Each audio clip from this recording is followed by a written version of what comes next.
레이먼드 챈들러의 기나긴 이별, 이어서 낭독해드리겠습니다.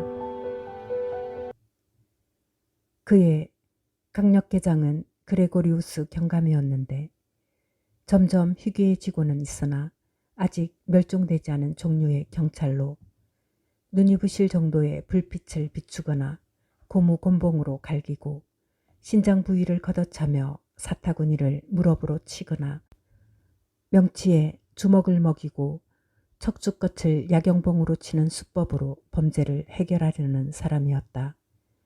6달 후에 그는 대법원에서 위정죄로 기소되었다가 재판을 받지 않는 대신 직위 해제되고 나중에 와이오밍에 있는 자기 목장에서 큰 종마에게 밟혀 죽었다. 그러나 그때는 내가 바로 경감의 요릿감이었다. 그는 코트를 벗고 소매를 어깨까지 둘둘 감아 올린 차림새로 책상 뒤에 앉아 있었다. 머리는 벽돌처럼 훤히 벗겨졌으며 중년의 근육이 단단한 남자들이 그런 것처럼 허리가 굵었다. 눈은 물고기 같은 회색이었다. 커다란 코는 터진 송충이들이 얽혀있는 모습 같았다.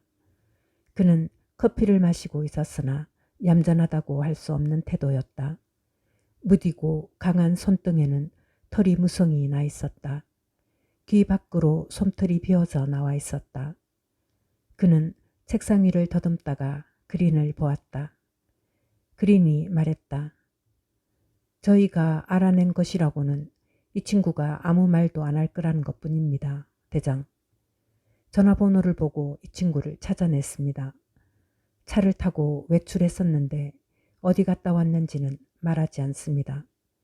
레녹스를 잘 알고 있지만 언제 마지막으로 봤는지 말하지 않았고요. 자기가 대가 세다고 생각하나 보군. 그레고리우스는 무심히 말했다. 하지만 태도를 바꿔놓을 수 있겠지. 어느 쪽이 되었건 신경 쓰지 않는다는 말투였다. 그는 분명 신경 쓰지 않았을 것이다. 어느 누구도 그에게는 다루기 어려운 상대가 아니었다. 요점은 지방검사가 이 사건이 언론의 관심을 끌 거라는 점을 알아챈 거야. 그 여자의 아버지가 누군지 생각해보면 그 양반을 욕할 수는 없지. 그 양반을 위해서라도 이 친구 코를 뽑아버리는 게 좋겠군.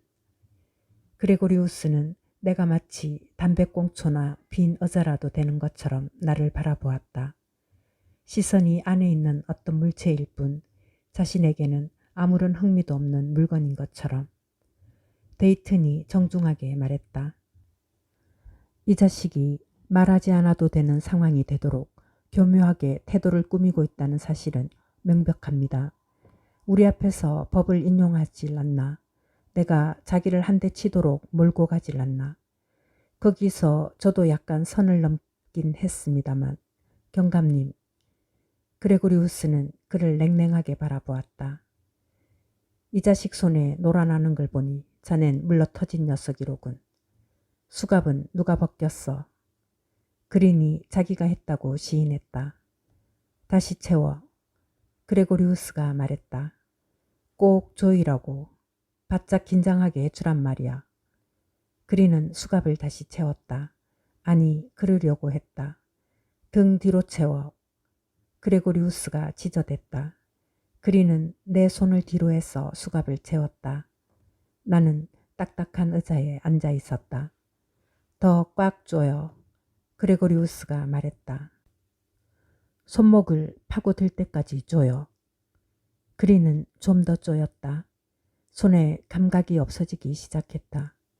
마침내 그레고리우스는 나를 보았다. 이제 말을 하지. 제꺽 불어. 나는 대답하지 않았다. 그레고리우스는 뒤로 기대고 싱긋 웃었다. 그는 커피잔을 향해 천천히 손을 뻗더니 커피잔을 만지작거렸다. 그는 약간 앞으로 몸을 숙였다. 컵이 휙 날아왔지만 나는 의자 옆으로 몸을 날려 피했다. 나는 어깨를 세게 부딪히며 떨어졌지만 몸을 굴려 다시 일어났다. 내 손은 이제 아무런 감각이 없었다. 아무것도 느껴지지 않았다. 수갑이의 팔도 아파오기 시작했다. 그린이 내가 다시 의자에 앉는 것을 도와주었다. 축축한 커피 얼룩이 의자 등받이와 자리에 나 있었지만 대부분은 바닥에 쏟아졌다. 커피를 안 좋아하는 모양이야. 그레고리우스가 말했다. 재빠른데? 동작이 빨라. 반사신경이 뛰어나군. 아무도 입을 열지 않았다. 그레고리우스는 물고기 같은 눈으로 나를 훑어보았다. 여기 쓰는 말이지, 선생. 탐정 면허증이라는 것은 명함 이상의 의미가 없어. 그럼 이제 진술서를 받아볼까? 처음에는 구두로 하자고. 그 다음에 받아 적을 테니. 완벽하게 해. 자, 그럼 어젯밤 10시 이후부터 행적을 속속들이 설명해봐. 속속들이라고 했어. 우리는 살인사건을 수사 중인데 지금 가장 유력한 혐의자는 실종된 상태야. 너는 그 자식과 연결되어 있고 그놈은 자기 마누라가 바람 피우는 걸 보고 살과 뼈가 드러나고 머리카락이 비에 흠뻑 젖을 때까지 아내를 머리를 쳐댄 놈이야. 오래전부터 살인 무게로 쓰이곤 했던 청동 조각상으로 말이야. 그런 용도로 쓰는 물건은 아니었지만 뭐 어쨌든 효과는 있었지. 어떤 사립탐정 나부랭이든 내 앞에서 법 얘기를 꺼낼 생각이라도 해보라지. 그럼 그 대가를 톡톡히 받게 될 테니. 이 나라에는 법정 가지고 일하는 경찰이란 없다고. 너는 정보가 있고 나는 그걸 원해. 넌 아니라고 할 수도 있었고 내가 네 말을 믿지 않을 수도 있었겠지. 그렇지만 넌 아니라고 하지 않았어.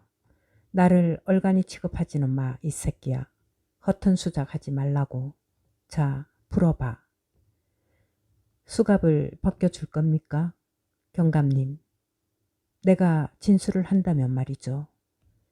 그럴 수도 있지. 짧게 하자고. 내가 지난 24시간 동안 레녹스를 본 적이 없고 그와 이야기한 적도 없으며 그가 어디에 있는지도 모른다고 말한다면 만족할 겁니까, 경감님? 그럴 수도 있지. 내가 그 말을 믿는다면. 내가 그를 언제 어디서 만나기는 했지만 그가 살인을 했는지는 몰랐고 어떤 범죄가 일어났는지도 몰랐으며 더욱이 지금 이 순간 어디 있는지도 모른다고 말하면 전혀 만족스럽지 않겠죠. 어때요? 좀 더 자세하게 말하면 들을지도 모르지. 언제, 어디서, 어떤 모양새를 하고 무슨 얘기를 했으며 어디로 향했는지 같은 거 말이야. 그럼 뭔가 윤곽이 잡힐지도 모르니. 당신 처사로 봐서는 나를 종범으로 꾸며내는 식으로 윤곽이 잡힐 것 같은데. 그의 턱 근육이 불쑥 튀어나왔다. 눈은 더러운 얼음 같았다. 그랬어. 글쎄, 법적인 조언이 필요하겠는데. 협조하고 싶기는 한데 여기 누군가 지방검사 사무실에서 넣은 사람이 배석한다면 어떻겠소? 그는 귀에 거슬리는 웃음소리를 뱉었다. 그것은 금방 사라졌다. 그는 천천히 일어나서 책상 뒤로 돌아왔다. 그는 가까이 몸을 숙이고 커다란 한 손을 책상 위에 올려놓고 미소 지었다. 그러고 나서 표정 하나 변하지 않고 쇳덩어리 같은 주먹으로 내 목의 옆부분을 후려쳤다. 25cm도 안 되는 거리에서 주먹이 날아왔다. 그러나 거의 내 머리를 날려버릴 일격이었다. 입속으로 위액이 새어나왔다. 위액과 피가 섞여 있는 맛이 느껴졌다. 머릿속이 웅웅거렸고 아무 소리도 들리지 않았다. 반장은 여전히 미소를 지으며 내 머리 위로 몸을 숙인 채였고 왼손은 그대로 책상 위에 놓여 있었다. 목소리는 저 멀리서 들려오는 듯했다. 한때는 나도 힘께 났었는데 요새는 나이가 들었어. 제대로 한 방 맞았으니 알겠지, 선생. 그리고 나한테 받을 거라곤 그게 다야. 저기 시립형무소에 가면 도살장에서 일하는 편이 더 적성에 맞을 친구들이 있어. 그런 친구들을 애당초 쓰지 말았어야 했을지도 몰라. 그 친구들은 여기 있는 데이턴처럼 사람 좋고 깨끗하고 만만한 권투 선수가 못 되거든. 그린처럼 애가 넷에 장미 가꾸는 취미가 있는 것도 아니고 그저 뭔가 다른 즐거움을 위해서 살아가는 친구들이야. 온갖 종류의 일을 해내야 하는데 일손이 부족하거든. 아직도 짓거릴 헛소리들이 생각나나? 이 수갑을 차고는 아무 생각도 안 나는데 경감. 심지어 말을 하는 것조차 아팠다. 그레고리우스는 좀 더 내 쪽으로 몸을 숙였고 나는 그의 땀과 부패한 공기 냄새를 맡을 수 있었다. 그런 다음 그는 몸을 쭉 펴더니 책상 뒤로 돌아가서 단단한 궁둥이를 의자에 푹 들이밀었다. 그는 상박자를 집어들더니 마치 칼날을 살피듯 엄지손가락으로 한쪽 모서리를 쓱 밀었다. 그는 그린을 보았다. 뭘 기다리는 거야, 경사? 명령을 기다립니다. 그린은 마치 그 자신의 목소리가 혐오스럽다는 듯 말을 씹어서 뱉었다. 꼭 말로 해야 알아? 기록을 보니 노련한 친구라고 하더만. 지난 24시간 동안에 이 녀석의 행동을 일거수 일투족까지 적어낸 진술서를 작성해. 더 길게 쓰게 될지도 모르지만 일단은 그 정도면 충분하겠지. 이 자식이 뭘 했는지를 1분 단위로 쓰라고. 진술서에 서명도 받고 증인도 되고 대질 확인까지 끝내. 2시간 내에 제출하도록. 그 다음에는 이 친구를 깨끗하고 깔끔하게 아무런 상처 없는 상태로 여기로 돌려보내고 그리고 한 가지 더 경사. 그레고리우스는 말을 멈추고 갓 구운 감자도 얼어버릴 것 같은 눈길로 그린을 쳐다보았다. 다음에는 내가 용의자에게 몇 가지 교양 있는 질문을 하는 동안 거기 서서 내가 마치 용의자 귀를 찢어내기라도 하는 것처럼 쳐다보지 마. 알겠습니다, 계장님. 그린은 내 쪽으로 몸을 돌리고 퉁명스럽게 말했다. 갑시다. 그레고리우스는 나를 보며 이를 드러냈다. 미백 치료가 필요한 이였다. 절실하게. 그럼 퇴장하기 전 마지막 대사나 해보지 그래. 알겠소, 계장. 나는 정중하게 말했다. 그럴 의도는 아니었겠지만 내게 호의를 베풀어 준 셈이지. 데이튼 형사의 도움을 받아서 나 대신 문제를 풀어줬달까. 아무도 친구를 배신하는 걸 좋아하진 않겠지만 이제 나는 적이라도 당신 손에 넘기지는 않을 거요. 당신은 고릴라일 뿐 아니라 무능하기까지 하니까. 간단한 취조법도 모르고 있군. 나는 칼날 위에 서서 균형을 잡는 것이나 다름없는 상태였으니 나를 어느 쪽이든 흔들어 볼 수 있었을 거요. 그렇지만 뭐든 받아들일 수밖에 없는 지경에 있는 나를 모욕하고 얼굴에 커피를 뿌리고 주먹으로 쳤지. 지금부턴 저 벽의 시계를 보고 몇 시인지 말하라 한데도 안 할 거요. 이상하게 그레고리우스는 꼼짝도 않고 그 자리에 앉아서 내가 말하도록 놓아두었다. 그러고 나서 그는 희죽 웃었다. 이 친구 그저 경찰을 미워하는 녀석이구먼. 너는 그게 다야, 탐정 새끼. 그저 경찰을 미워하는 녀석일 뿐이라고. 경찰이 미움받지 않는 곳도 있어? 경감. 그렇지만 그런 곳에서는 당신은 경찰이 될 수 없지. 경감은 그 말도 그냥 듣고만 있었다. 그쯤은 아무것도 아닌 듯 했다. 더 심한 말도 여러 번 들어봤기 때문이겠지. 그때 그의 책상 위에 놓인 전화가 울렸다. 그는 전화를 보더니 손짓했다. 데이튼이 민첩하게 책상 뒤로 돌아가 수화기를 들었다. 그레고리우스 경감 사무실 데이튼 형사입니다. 그는 듣기만 했다. 얼굴을 살짝 찌푸리자 잘생긴 눈썹이 모아졌다. 그는 부드럽게 말했다. 잠깐만 기다리십시오. 그는 전화를 그레고리우스에게 내밀었다. 올브라이트 국장님입니다. 계장님. 그레고리우스는 못마땅한 얼굴을 했다. 뭐 그 잘난 척하는 개자식이 뭐하러 전화를 했대. 그는 수화기를 받아서 잠시 들고 있으면서 얼굴을 부드럽게 폈다. 그레고리우스입니다. 국장님. 그는 귀를 기울였다. 네, 여기 제 사무실에 있습니다. 국장님. 몇 가지 물어봤지요. 협조적이지가 않았습니다. 전혀 협조적이지가 않아요. 뭐가 어쨌다고요? 그가 갑작스레 사납게 찌푸린 표정을 짓자 얼굴은 검은 매듭처럼 비비 꼬였다. 피가 이마로 몰려왔다. 그렇지만 목소리의 어조는 조금도 변함이 없었다. 직접 명령이라면 형사과장을 통해서 내려야 할 텐데요. 국장님, 물론이죠. 확인될 때까지는 그렇게 처리하겠습니다. 물론이죠. 제 길 아닙니다. 아무도 손댄 사람은 없습니다. 네, 국장님, 바로 지금요. 그는 수화기를 내려놓았다. 나는 그의 손이 약간 떨리고 있다고 생각했다. 그는 손을 들어 내 얼굴을 훑더니 다시 그린을 보았다. 수갑을 벗겨.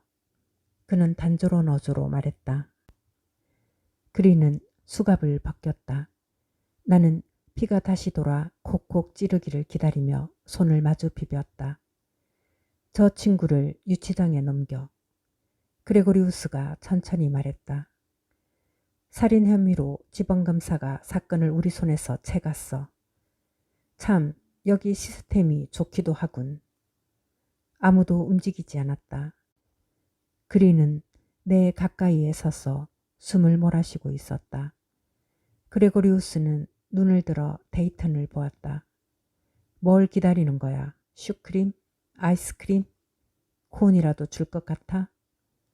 데이트는 말문이 막혀 쩔쩔맸다. 아직 아무런 명령도 내리시지 않았는데요, 대장. 경감님이라고 부르지 못해?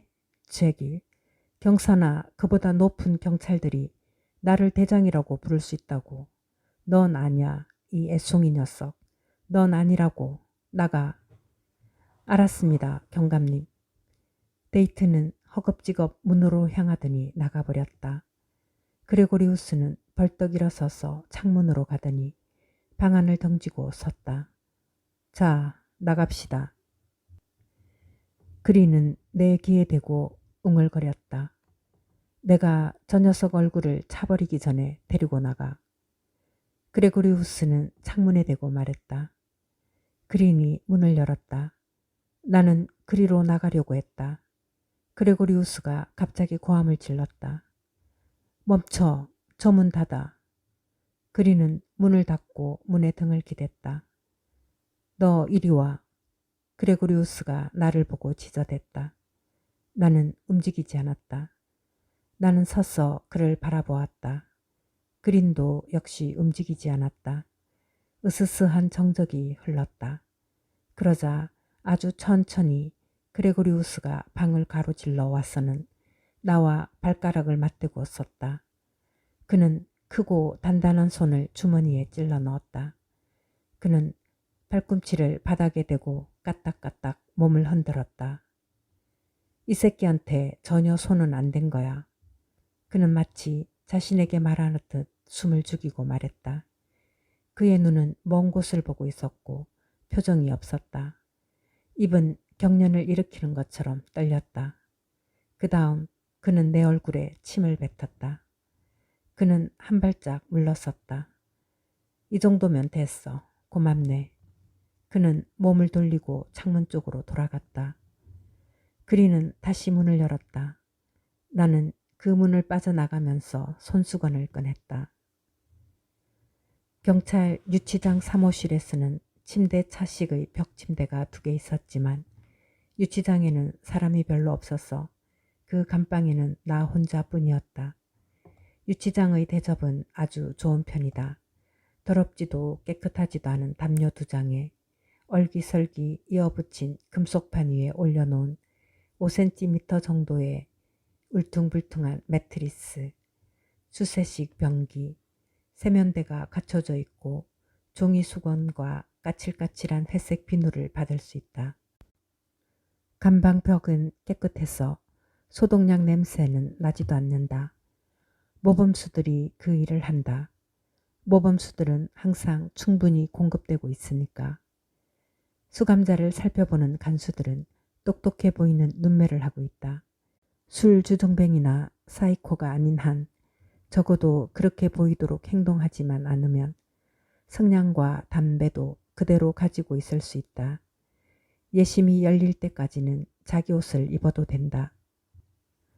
그 후에는 타이도 허리띠도 신발끈도 없는 파란 제수복을 입는다. 그리고는 침대에 앉아 기다린다.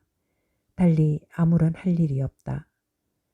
술주정뱅이 유치장은 그렇게 좋지는 않다. 침대도 없고 의자도 없고 이불도 없고 아무것도 없다. 콘크리트 바닥에 누워서 자야 한다. 변기 위에 앉아 무릎 위에 토할 수밖에 없다. 비참함의 극치이다. 이전에도 그런 꼴을 본 적이 있다. 한낮인데도 천장의 전등은 켜져 있었다. 감방의 강철문 안쪽에는 작은 창문 주위로 철장이 둘러져 있었다. 전등은 강철문 밖에서 조절된다. 저녁 9시에 전등이 꺼진다. 아무도 그 문으로 들어오거나 말을 하지는 않았다. 신문이나 잡지를 한참 읽고 있는데 꺼질 때도 있었다. 딸깍하는 소리나 경고도 없이 어둠이 밀려든다. 여름 새벽이 밝기까지 할 수 있는 일이라고는 잠이나 자거나 피울 게 있다면 담배나 피우거나 생각하지 않는다고 더 기분이 나을 것은 없는 일들을 생각하는 것뿐이다. 감옥에서는 인간의 개성이 없어진다. 처리해버려야 할 사소한 문제로 전락하여 보고서에 몇 가지 항목을 기입하는 대상에 지나지 않는다.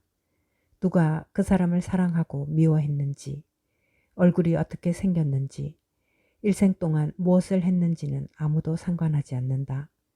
말썽을 피우지 않는 한 아무도 그 사람의 말에 반응하지 않는다. 못살게 구는 사람도 없다. 그 사람에게 바라는 일이라고는 맞는 감방을 찾아 들어가 얌전히 있는 것뿐이다. 싸워야 할 일도 없고 화낼 일도 없다. 교도관들은 양심이나 가학성이 없는 조용한 사람들이다. 책에서 읽었던 것처럼 죄수가 소리치고 비명을 지르고 철장을 두드리고 숟가락을 철장에 대고 긁어대면 간수들이 곤봉을 들고 뛰어들어오는 일 따위는 큰 교도소에서나 일어나는 일이다. 괜찮은 감옥은 세상에서 가장 조용한 곳이다. 밤에 평범한 감방을 거닐면서 철장을 통해서 들여다보면 둘둘 말린 담요와 머리통, 허공만 바라보는 두 눈이 보인다. 코 고는 소리가 들릴지도 모른다. 아주 가끔은 악몽을 꾸는 듯한 잠꼬대가 들리기도 한다. 감옥 속의 삶은 목적이나 의미 없이 정체되어 있다. 다른 감방에서는 잠을 이루지 못하거나 잠을 청할 생각도 없는 남자를 보게 될 수도 있다. 그는 할 일 없이 침대 가장자리에 걸터 앉아 있다. 그는 이쪽을 볼지도 모르고 안 볼지도 모른다. 이쪽에서는 그를 본다. 그는 아무 말 하지 않고 이쪽에서도 아무 말 하지 않는다. 할 말이 아무것도 없으니까. 감방 한쪽 구석에는 용의자 대질실로 향하는 두 번째 강철문이 있다. 한쪽 벽은 까맣게 칠한 철망이다. 뒤쪽 벽에는 키재기 눈금이 있다. 머리 위에는 강한 조명이 비추고 있다. 야간 당직 반장이 교대하기 전 아침이면 습관처럼 그리로 들어간다. 키재는 눈금 앞에 서면 불빛이 이쪽을 비추지만 철망 뒤로는 불빛이 없다. 그렇지만 그 뒤에 많은 사람들이 있다. 경찰, 형사들, 강도나 폭행 또는 사기 사건 피해자들, 권총 강도를 만나 차를 빼앗겼거나 연금 저축을 모두 다 사기당해 잃어버린 사람들이 있다. 이쪽에서는 그 사람들이 보이지도 들리지도 않는다. 그러면 야간 당직 반장의 목소리가 들린다. 그의 목소리는 우렁차고 똑똑하게 들린다. 그는 애견대회에 넣은 개처럼 걸어보라고 한다. 그는 지쳤고 냉소적이지만 유능하다. 그는 사상 최장기 공연을 하고 있는 연극의 무대 감독이지만 더 이상 일에는 흥미가 없다. 자, 이제 당신 똑바로 서요. 배는 집어넣고 턱을 당기시오. 어깨를 뒤로 붙여요. 머리를 똑바로 들고 써요. 정면을 보고 왼쪽으로 돌고 오른쪽으로 다시 앞을 보고 손을 내밀어 봐요. 손바닥을 위로 해서 손바닥을 아래로 소매를 올려봐요. 보이는 흉터 없음. 머리카락은 새치가 스킨 진갈색, 눈은 갈색, 신장은 187cm에 체중은 대략 86kg. 이름 필립 말로. 됐어요. 다음 사람. 아주 수고했소 반장. 시간 내줘서 고맙군. 입을 벌리라고 하는 것은 잊어버린 모양이지. 잘 때도 치아도 여러 개고 아주 고급 사기로 씌운 것도 하나 있는데 자그마치 $87나 주고 씌운 사기 치아라고. 그리고 코 속을 보는 것도 잊어버렸군. 반장 코 속에 당신이 볼만한 작은 상처가 얼마나 많은데. 코 수술을 받았는데 그 의사 자식이 아주 사람을 잡더라고. 그때는 2시간 걸렸지. 요새는 20분이면 한다는데. 미식 축구를 하다가 코가 부러진 거야. 펀트를 막으려다 약간 잘못 계산하는 바람에 그렇게 됐지, 반장. 대신 상대 선수의 발을 막았거든. 그 친구가 공을 찬 다음에 15야드 벌태를 받은 것은 물론이고 수술 다음 날 코에서 끄집어낸 피로 굳은 붕대도 15야드는 되었다고. 한 번에 3cm씩 살살 끄집어내야 했지. 허풍 떠는 게 아니야. 반장, 단지 얘기해 주는 것 뿐이라고. 사소한 일이라도 잘 봐야 한다는 거지. 사흘째 되던 날 오전 간수가 내 감방문을 열었다. 변호사가 와 있어. 담배는 꺼. 바닥에다 비벼 끄지 말고. 나는 꽁초를 변기에 넣고 버렸다. 그는 나를 면회실로 데리고 갔다. 키가 크고 창백한 짙은 머리색의 남자가 창문 밖을 내다보면서 서 있었다. 탁자 위에는 두툼한 갈색 서류 가방이 놓여 있었다. 그는 몸을 돌렸다. 그리고 문이 닫히기를 기다렸다가 탁자 건너편 끝 서류 가방 가까이에 앉았다. 노아의 방주에서 나온 목재로 만든 것처럼 여기저기 긁혀있는 참나무 탁자였다. 노아도 중고로 샀을 만한. 변호사는 은박 담뱃값을 꺼내 자기 앞에 놓고 나를 훑어보았다. 앉으시오 말로. 담배 한 대 피우겠소? 내 이름은 앤디코트요. 슈얼 앤디코트. 어떤 비용도 받지 않고 당신 대리인이 되도록 의뢰받았소. 여기서 나가고 싶을 거라고 생각하오만 그렇지 않소? 나는 앉아서 담배 한 개비를 받았다. 그는 라이터를 켜주었다. 다시 만나서 반갑군요, 앤디코트 씨. 이전에 만난 적이 있었죠. 그쪽이 지방검사였을 때. 그는 고개를 끄덕였다. 기억은 안 나지만 있을 수 있는 일이지. 그는 희미하게 미소 지었다. 그 자리는 내 적성에는 안 맞았소. 난 별로 잔인한 성격이 못 되나 보. 누가 보냈죠? 난 마음대로 얘기할 수 있는 입장이 아니오. 당신이 나를 변호사로 선임하면 비용은 그쪽에서 대주기로 했소. 그 얘기인즉 경찰이 그를 잡았다는 거군요. 그는 그저 나를 물끄러미 바라볼 뿐이었다. 나는 담배를 뻐끔거렸다. 필터가 들어있는 종류의 담배였다. 목화솜을 통해 걸러낸 짙은 안개 같은 맛이 났다. 레녹스를 얘기하는 거라면.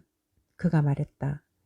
물론 그렇겠지만 아니요, 아직 못 잡았지. 왜 비밀로 하는 거죠, 앤디코트 씨? 누가 보냈는지에 대해서 말입니다. 내 의뢰인이 익명으로 남기를 원하기 때문이요. 그건 의뢰인의 권리지. 나를 변호사로 선임할 거요. 모르겠습니다. 나는 말했다. 경찰들이 테리를 잡은 게 아니라면 왜 나를 잡아두고 있는 거죠? 아무도 나를 취조하지도 않고 아무도 내 곁에 오지도 않던데. 그는 얼굴을 찡그리더니 길고 섬세한 흰 손가락을 내려다 보았다. 스프링어 지방검사가 이 사건을 직접 맡았소. 아마 너무 바빠서 당신을 아직 신문하러 오지 못한 걸 테지. 그렇지만 당신은 공소와 예심을 신청할 자격이 있어요. 난 인신보호영장을 요구해서 당신을 보석으로 빼낼 수도 있지. 당신도 법은 좀 알 거요. 난 살인 혐의로 경찰 기록에 올라 있습니다. 그는 짜증난다는 듯 어깨를 으쓱했다. 그저 핑곗거리일 뿐이요. 피츠버그로 이송 중이라고 기록되어 있을 수도 있고 뭐 이런저런 잡다한 제목 중 하나로 기록되어 있을 수도 있는 거지. 경찰들이 의도한 것은 사후 종범 정도일 거요. 당신이 레녹스를 어디론가 데려다 줬으니까. 그렇죠? 나는 대답하지 않았다. 나는 아무 맛없는 담배를 바닥에 떨어뜨려 놓고 밟았다. 앤디 코트는 다시 어깨를 으쓱하더니 얼굴을 찡그렸다. 당신이 그 당시 그렇게 했다고 추정해 봅시다. 단지 변론을 펴기 위해서. 당신을 종범으로 몰아넣으려면 범법 의도를 입증해야 하오. 이 경우에는 범죄가 일어났다는 것과 레녹스가 도주 중이었다는 사실을 알고 있었다는 걸 의미하는 거요. 어떤 경우에도 보석은 받을 수 있어. 물론 실제로 당신 신분은 주요 참고인이지. 그렇지만 우리 주에서는 법원의 명령 없이 주요 참고인을 유치장에 수감하고 있을 수 없어. 판사가 선고하지 않는 이상 주요 참고인도 아니고. 그렇지만 경찰 공권력을 사용하는 친구들은 언제든지 원하는 것을 얻어낼 방법을 찾아내고는 하지. 그렇더군요. 나는 말했다. 데이턴이라는 이름의 형사가 나를 후려쳤습니다. 그레고리우스라고 하는 강력계 경감은 내게 커피를 뿌리고 정맥이 터질 만큼 세게 목을 후려쳤죠. 아직 부어있는 게 보이죠. 그리고 올브라이트 경찰국장에게서 전화가 와 나를 팔파구조대에 넘기지 못하게 되니까 내 얼굴에 침을 뱉었죠. 앤디 코트 씨 말씀이 맞습니다. 경찰 친구들은 항상 원하는 대로 하죠. 그는 다시 노골적으로 손목시계를 들여다보았다. 보석을 받고 싶은 거요, 아닌 거요? 고맙습니다만 나가고 싶지는 않군요. 보석을 받은 사람은 이미 대중의 내리에 반쯤 유죄로 남습니다. 나중에 가벼운 벌로 끝난다고 해도 변호사 잘 만나서 그렇다는 얘기나 듣죠. 바보 같은 소리군. 그가 짜증난다는 듯 말했다. 맞아요. 바보 같은 얘기죠. 난 바보 같으니까. 그렇지 않다면 여기 와 있지도 않을 겁니다. 만약 레녹스와 연락이 된다면 나 때문에 신경 쓰지 말라고 해요. 그 친구 때문에 여기 와 있는 것은 아니니까. 나 때문에 여기 와 있는 거요. 불평은 없어요. 이것도 제가 일하는 방식이니까. 나는 사람들이 문제를 가지고 찾아오는 일을 하고 있습니다. 큰 문제건 작은 문제건 경찰에게는 넘기고 싶어 하지 않는 문제들이죠. 만약 경찰 배지를 딴 깡패 녀석이 나를 거꾸로 뒤집어서 내 창자까지 다 빼낼 수 있다면 손님이 얼마나 오겠습니까? 무슨 소리인지는 알겠소. 그가 천천히 말했다. 그렇지만 한 가지는 정정해 두도록 하지. 나는 레녹스와 연락하고 있지 않아요. 그 사람에 대해서는 아는 게 없소. 모든 변호사들이 다 그렇듯이 나는 법정에서는 공인이 되어야 하오.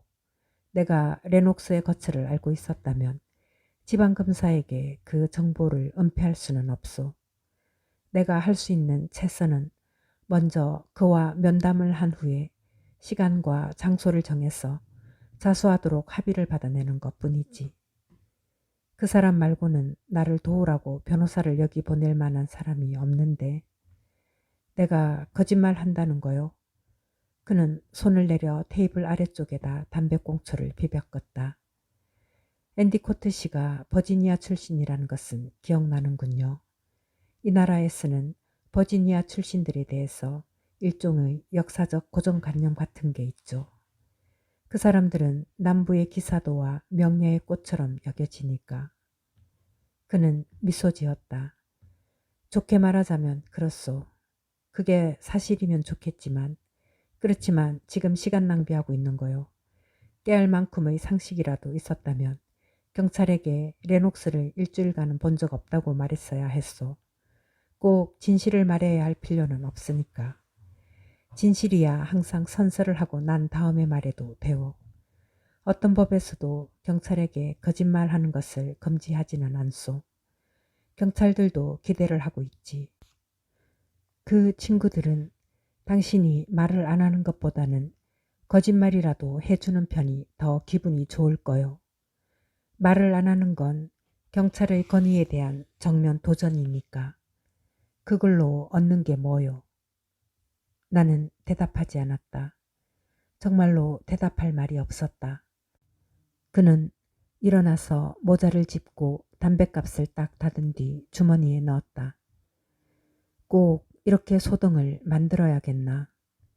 그는 차갑게 말했다. 권리를 주장하고 법을 따져가며 말이야. 사람이 얼마만큼 순진해야 이럴 수 있나, 말로. 앞가림을 잘할 것 같은 당신 같은 사람이. 법은 정의가 아니요. 아주 불완전한 메커니즘이지. 정확히 맞는 단추를 누르거나 운이 좋다면 대답으로 정의가 나타날 수도 있어. 하지만 모든 법이 의도하고 있는 것이라고는 목적에 이르는 절차일 뿐이지 아무래도 도움을 받을 기분이 아닌가 보군. 그러니 나는 물러가겠소. 마음이 바뀌면 연락하시오. 하루나 이틀 정도 더 이대로 있어보죠. 만약 경찰이 테리를 잡는다면 그가 어떻게 도망갔는지는 신경 안 쓰겠죠. 그들이 신경 쓸 일이라고는 재판을 위해서 벌여야 하는 서커스 뿐이니. 할람 포터 씨의 딸이 살해당했다는 건 전국적인 머리 기사감입니다. 스프링어처럼 인기에 민감한 사람이라면 그 쇼를 통해서 바로 검찰총장 자리를 꿰차고 싶겠죠. 거기서 다시 주지사 자리로. 거기서 나는 말을 잠시 멈추고 나머지 말은 공중에 흐리게 놓아두었다. 앤디코트는 천천히 조소하는 듯한 미소를 짓더니 말했다. 당신은 할람 포트 씨를 잘 모르는군. 그리고 경찰이 레녹스를 잡지 못한데도 그가 어떻게 도망갔는지 알고 싶어 하지 않을 겁니다. 앤디코트 씨 단지 모든 일을 빨리 잊어버리고만 싶겠죠. 모든 걸 다 깨고 있군, 말로. 시간이 많았거든요. 할람 포트 씨에 대해서는 내가 아는 것이라고는 억만장자에다 신문사도 9개나 10개쯤 소유하고 있다는 것 정도입니다. 여론은 어떻죠? 여론이라니. 그 말을 하는 목소리는 얼음과 같았다. 그렇죠. 신문사에서도 아무도 나를 인터뷰하러 오지 않더군요. 이 일 때문에 신문에서 큰 소동이 벌어졌을 거라 기대했는데요. 큰 건 아닙니까? 사립탐정이 친구를 밀고 하는 대신에 감옥에 가다. 그는 문으로 걸어가서 손을 문자비에 올려놓았다. 재미있는 사람이요, 말로. 당신은 어떤 면에서는 어린애 같군. 사실이요, 억만장자라면 여론을 살 수도 있지. 교활하게만 쓰면 침묵을 살 수도 있고. 그는 문을 열고 나갔다. 그러자 간수가 들어와서 나를 다시 유치장 사무실 감방으로 데리고 갔다. 앤디코트가 맡았으니 이제 여기 오래 있진 않겠군. 그는 나를 가두면서 유쾌하게 말했다. 나는 그의 말이 맞기를 바란다고 말했다.